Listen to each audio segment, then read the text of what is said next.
What a game, what a tournament this has been. It's heading to extra time in Moscow. Unbelievable stuff. I mean, England were coasting. They were coasting, and really, in the last 12, 15 minutes, Colombia just threw everything at it.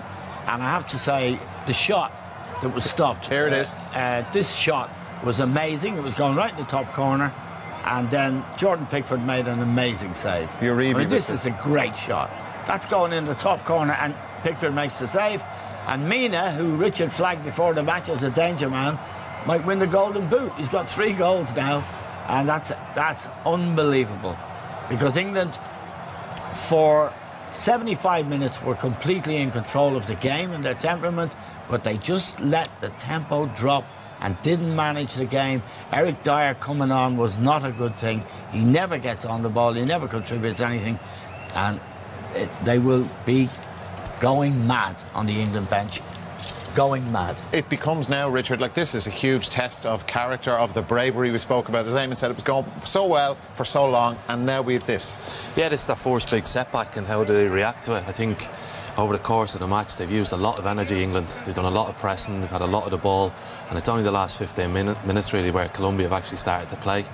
I think substitutions will come into it, whether Mina is fit enough to carry on. Yeah. But I think England just have to try and remember what they've done in the early part of the game and go back to that. But we said beforehand that it's either England going to blitz them at the start, or it'll come down to set pieces, and both sides on set pieces. And the way Colombia have defended theirs, you would think it'd be a penalty every time England get one. Liam, would you fancy Colombia from here? Well, England haven't got much creativity now in midfield at all. As Eamon mentioned, they've got Dyer and they've got Henderson. And these lads, they started to play when they went a goal behind. They started to actually pass the ball. Before that, they were only interested in fouling. Their temperament was very suspect. But I think they have their tails up now. And I think England are in a bit of trouble. It's a question now of resetting the button for England. Can they get the mindset back and dominate the game the way they did for 75 minutes? And can these guys, how will they react now to being back in it, Colombia? Will they settle for penalties? Maybe.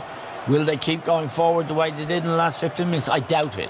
So it's a new game now in players' heads. And this is where you need the leaders in your team to tell people around them, this is what we need, this is what we want. It's a whole new ball game. And Liam, just chatting here amongst ourselves, you just said it's a street fight now. Yeah, absolutely. And they look the team that's better equipped to handle this occasion now. It's as Eamon said, it's a totally different game. The 30 minutes extra time, and England looked out on their feet. Harry Kane looks out on his feet. The Colombians are much better in possession of the ball. Cuadrado's having a big influence on the game. We saw Falcao go close there with a header. I think England, as I said to you at the start of the extra time, they're in a bit of trouble because they just can't keep hold of the ball with Dyer and Henderson in the middle of the park.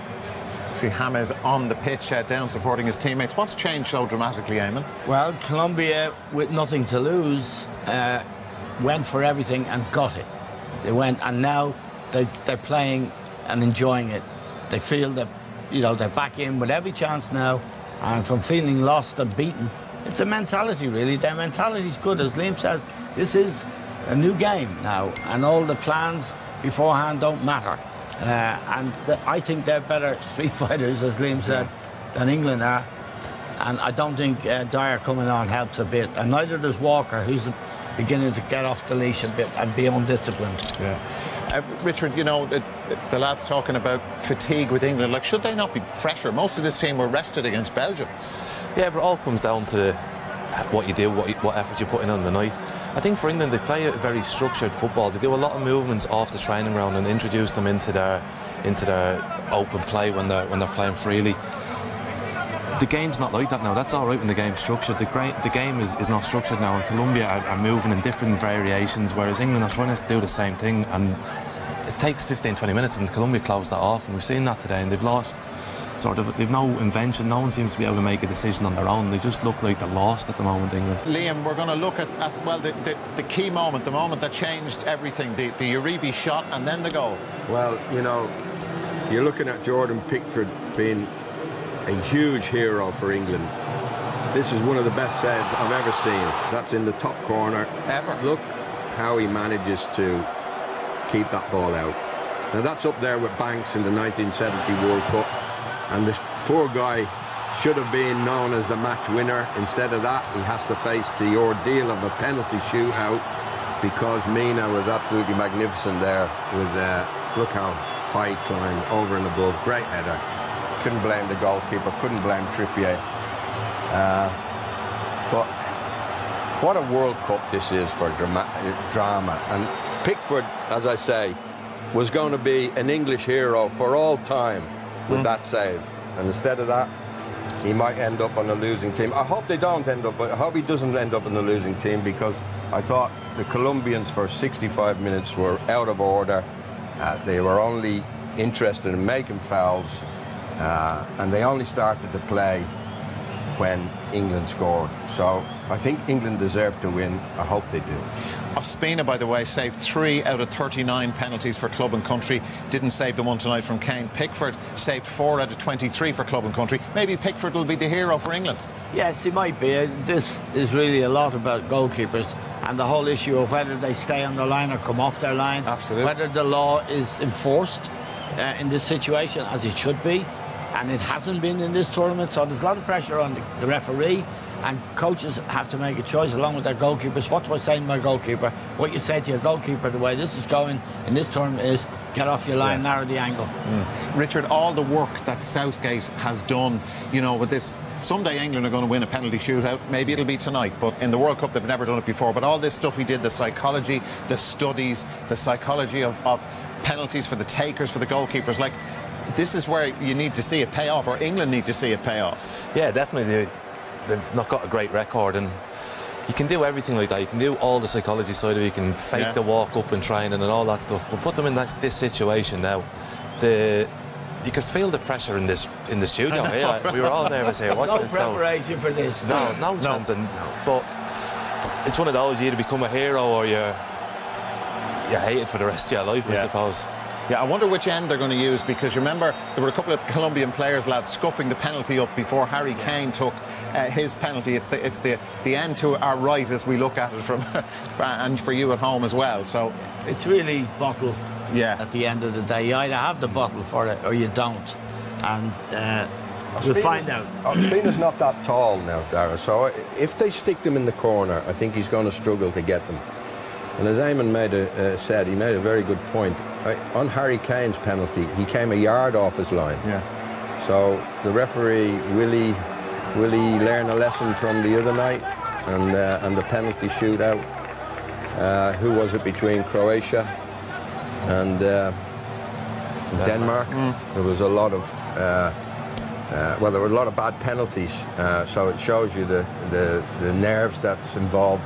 But there was a lot of the saves where goalkeepers coming a yard or 2 yards off their line. I think Didi Hamann put it correctly. Didi says this law should not exist, but it does exist. Yeah. And it means the keeper can't advance off his line until after the ball is struck. Now, if we watch this, Kasper Schmeichel did it repeatedly the other night, and the Croatian goalkeeper.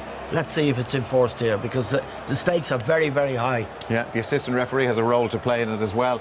Kane and Vardy supposedly will take the first 2 for England. They both have pretty good records, but look, all of that stuff counts for nothing now with this. Who will go first? Supposedly there's an advantage 60-40, although we've seen that flip the other way as well. So this is just, it's impossible to call. If you've no stake in it, you just sit back and enjoy the drama.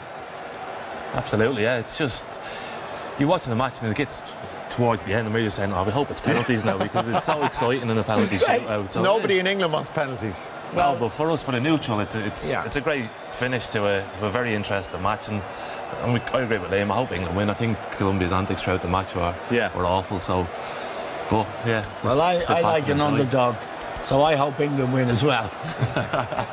You don't see that every day, do you? England win a penalty shootout in the World Cup for the first time. The lineup for the quarter-finals now complete. It is England against Sweden on Saturday afternoon. Of course, the quarter-finals themselves start with Uruguay, France, Brazil play Belgium, and we have Sweden, England. It's crazy stuff. Unbelievable, really. The scenes there. really remarkable stuff that they actually, it looked, after Jordan Henderson missed his penalty, Eamon, it looked like here we go again, or here England go again. Yes, it did. And, you know, it was a bad moment, but Jordan Pickford saved them. I think he broke the law. He came off his line by at least 2 or 3 feet, yard, and the 2 officials are watching him. So that's for the record. But nobody will begrudge England. Did that happen repeatedly? We actually have. Let's have a look at Henderson's miss and maybe look at where the position of the goalkeepers are. As you see, Henderson's miss, the Uribe miss. Just have a look, guys, and well, the drama of it first of all, but the positioning of the goalkeepers. Yeah, he advanced off his line. You cannot advance off your line, but he advanced. Now look at Pickford. Not on that. On the next one. I mean, that was just badly struck, but. He's 3 yards. He's 2 or 3 yards. Look, well, he's a couple of feet. Now, I don't think you can blame him. I think Didier Mann made the point on this programme the other night. That law shouldn't exist. They're not enforcing it anyway. No, but the penalty taker is enough going for him anyway. So, but it's just an example of the law not being enforced. Well, then don't have it. It was a great save by all the same. Yeah. It was a well-struck penalty. It was a great save. And Ospina's for Henderson was a brilliant save as well. But they deserve to win. There's no doubt about it. For 65 minutes, the Colombians were up to no good. And, you know, OK, they found a miracle from somewhere to get the equaliser. But England came on strong in that second period of extra time. And you can't begrudge them the fact that they're in the quarter-finals now. Richard? Yeah, they deserved it over the whole night. The penalties they did score were brilliant. Yeah. It's a hard thing to concede a goal in the last minute and pick yourself up and go again. And they looked like they'd lost away in the first period, but the second period they picked it back up and they had a few chances to win it in that. Yeah, it's onwards and upwards for England. I think they'll be more than carried away with themselves now. They certainly will, and they're entitled to, because they have to focus now on a quarter-final against Sweden. They're in the quarter-finals for the first time in 12 years.